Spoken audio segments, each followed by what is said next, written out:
எஜமானி அம்மா சிறுகதை ஆசிரியர் ரசவாதி அவர்கள். எஜமானி அம்மா பற்றி பேசுகிறது அவங்க கழுத்து தாலி கோத்ரேஜ் பீரோ லாக்கருக்குள்ளே இருந்து நான் பேசுகிறேன்.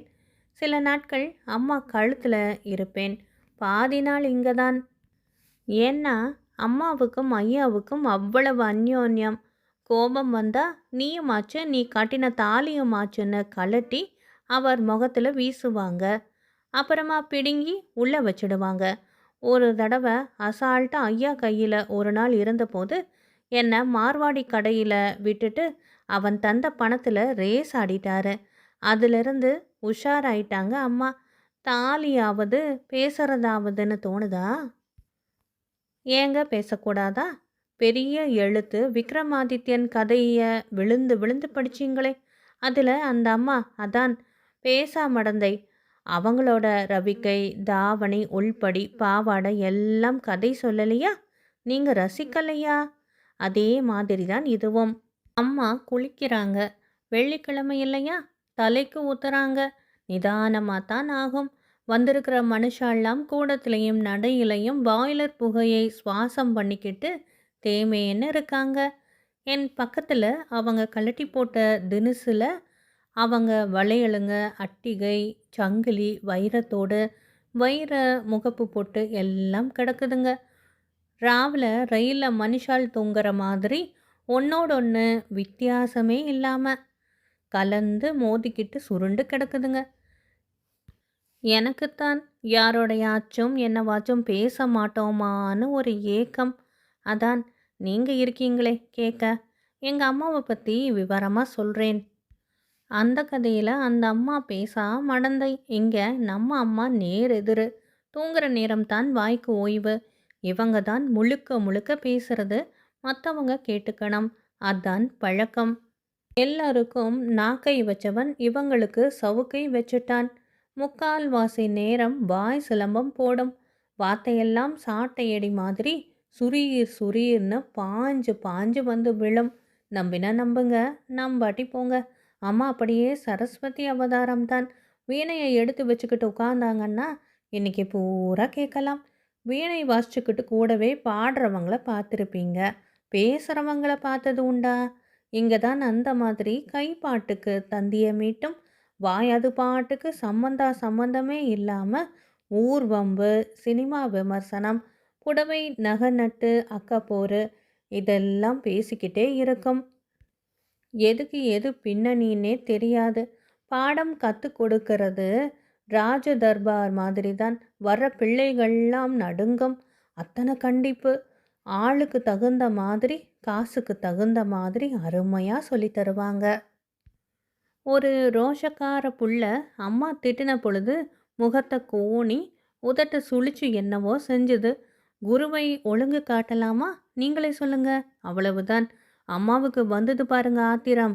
வளர்க்க தெரியாமல் வளர்த்துருக்காங்க, அது இதுன்னு பெத்தவங்களுக்கும் சேர்த்து டோஸ் விட்டாங்க. அந்த பொண்ணு விருட்டுன்னு எழுந்து போயிடுச்சு. வீணையை அப்படியே போட்டுட்டு சாயங்காலமாக பெத்தவங்க வந்தாங்க ஆவேசத்தோட. என்னம்மா சொல்லுவ என் பொண்ணை? ஏதா சொல்லுவ? நீ பெற்றிருக்கியா, வளர்த்துருக்கியா, அப்படியா இப்படியான்னு ஏக சத்தம். என்ன அக்கிரமம் பார்த்தீங்களா? என்னமோ கடவுள் கண்ணை திறக்கலை. அம்மாவுக்கு புத்திர பாக்கியம் இல்லை, அதுக்காக சொல்லி காட்டலாமா? ஆனால் அவங்க ஜம்பம் அம்மா கிட்ட சாயலை. சடான்னு ரிக்ஷாக்காரன் லெவலுக்கு அம்மா இறங்கி பேசினாங்க. ஏங்க, ஆபத்துன்னு வரும் பொழுது கௌரவம் எல்லாம் பார்த்தா முடியுமா? சும்மா ஒரு 10 நிமிஷம் விலாசுன்னு விலாசி இருக்காங்க பாருங்க. அப்பனும் ஆயையும் பயந்து ஓடியே போயிட்டாங்க. இன்னி வர திரும்பலை. அம்மா கிட்ட எல்லாம் நடுங்கணும். ஆமாம், அந்த பொண்ணு மட்டும் ஸ்கூலில் சொல்லிக்கிட்டு இருந்ததாம். மானம் வெக்கம் இருக்கிறவங்க அங்கே போய் கற்றுக்க மாட்டாங்கன்னு. சொல்லட்டுமே, யாருக்கு நஷ்டம்? ஆனால் என்ன பிரயோஜனம்? திடீர்னு தம்பி யாரையோ கல்யாணம் பண்ணிக்கிட்டு போயிட்டான். தன்னையே சுற்றி சுற்றி வந்த ஆள் போன ஏக்கத்தில் அம்மாவுக்கு மனசு ஒடிஞ்சு போச்சு. தம்பி கல்யாணத்தன்னைக்கு தலை பூரா நீலகிரி தைலத்தை தடவிக்கிட்டு இழுத்து போத்தி படுத்துட்டாங்க. எப்படிங்க போக மனசு வரும்? நீங்களே சொல்லுங்கள். ஆனால் அம்மாவுக்கு ஸ்நேகிதத்தை பற்றி நல்லா தெரியும். அதனால் இன்னைக்கு தம்பி போக்குவரத்து வச்சுக்கிட்டு இருக்கான். இந்த அல்ப சந்தோஷத்தையாவது அம்மாவுக்கு தர அந்த பிள்ளையாண்டானுக்கு மனசு இருக்கே, அதை சொல்லுங்க. சகலகலா வள்ளின்னு கேள்விப்பட்டிருப்பீங்க. நம்ம அம்மா தான் அது. அம்மாவுக்கு தெரியாத கலையே இல்லை. சங்கீதம், விருந்து ஏற்பாடு, கல்யாணம் செய்து வைக்கிறது, இது மட்டுமா?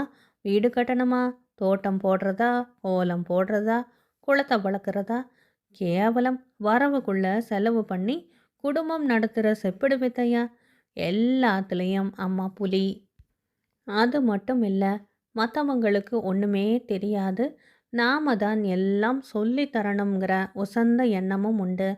இதுக்கெல்லாம் கூட தனியாக கிளாஸ் நடத்தி எல்லோருக்கும் கற்றுத்தர அம்மாவுக்கு கொள்ளை ஆசை. ஆனால் நேரம் தான் இல்லை. பாவம், அந்த குறைதான் அவங்களுக்கு நெஞ்சு முட்டும் இன்னைக்கும் இருக்கு. நல்ல மனசு, ஆனால் யாருக்கு புரியுது? எங்கள் அம்மாவுக்கு தெரியாத சாஸ்திரமா, அவங்க பேசாத மொழியா? அதில் உச்சரிப்பு தப்பு, அர்த்தம் கோணல், அந்தஸ்தெல்லாம் பார்க்கக்கூடாத, தடாலடி அடிப்பாங்க. கேட்குறவங்களும் புரிஞ்சுக்கிறாங்களே, அது போறாதா? அவங்க யா யா யான்னு இங்கிலீஷ் பேசுகிற அழகு ஒன்றுமே போருமே. 4வது தான் படித்தாங்க. தமிழ் கூட சரியா எழுத தெரியாது. எம்ஏ படித்தவங்க என்ன கிழிச்சாங்க?